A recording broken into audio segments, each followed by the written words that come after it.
Voilà, retour de notre live de l'IGESA avec la petite séance d'entraînement que vous venez de voir derrière et deux joueurs qui vont participer à cette rencontre contre le FC Guignon. Alors un match a priori facile, Wabi, mais.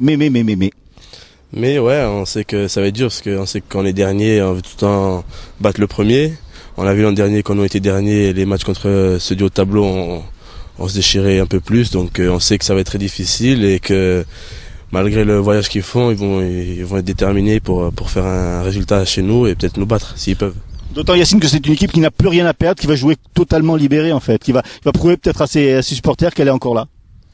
Voilà, vraiment rien à perdre avec ce qui se passait cette semaine et depuis maintenant un bon bout de temps. Voilà, tous les problèmes extrasportifs qu'ils ont pu rencontrer, et même au niveau sportif. Je pense que voilà quoi, ils viennent en bateau, ils partent en bus de Guignon pour prendre le bateau. Après ça c'est leur problème. Nous, notre boulot c'est de gagner et de se rapprocher un peu plus de cette accession en Ligue 2. Alors justement, le coach en début de semaine a tenu une conférence de presse en disant que finalement 75 points serait peut-être juste. Il va falloir aller lutter jusqu'au bout pour le titre et l'accession.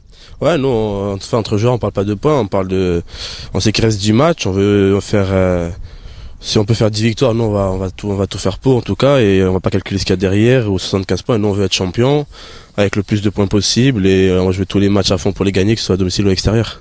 Alors Yacine, une bonne reprise dimanche dernier avec Chartres, contre Chartres. Mais la situation en CFA2 elle est un peu compliquée parce que il leur manque quelques matchs pour pouvoir se maintenir. Maintenant on sait tous que l'importance que ça que l'équipe réserve se maintienne.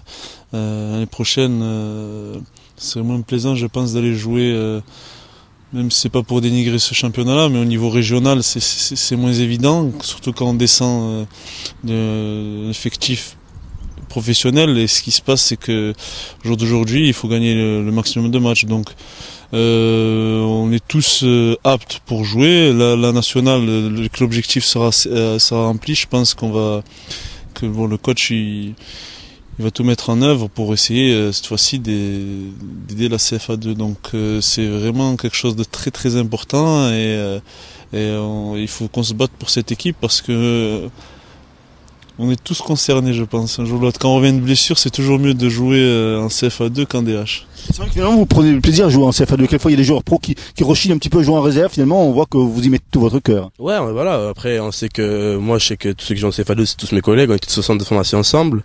Benoît aussi, moi je l'ai eu petit, donc je l'aime bien. Et on sait que voilà, c'est important pour notre club que, comme l'a dit Yacine, que le club que l'équipe reste en réserve. Et non, c'est un match comme les autres. Après, on sait que voilà, si on peut être performant en réserve et apporter notre plus, ça va être mieux pour nous, l'équipe réserve et même l'équipe première, vu que ça va donner des idées au coach après. Yacine, Wabi, merci. Et puis on se retrouve donc demain soir sur la pelouse d'Armand Cesari. Et pas de blague demain, hein. Voilà, on va parler également des autres catégories qui vont jouer ce week-end, puisque également on jouera en CFA, CFA2 et également en division d'honneur. Je vous laisse regarder nos panneaux.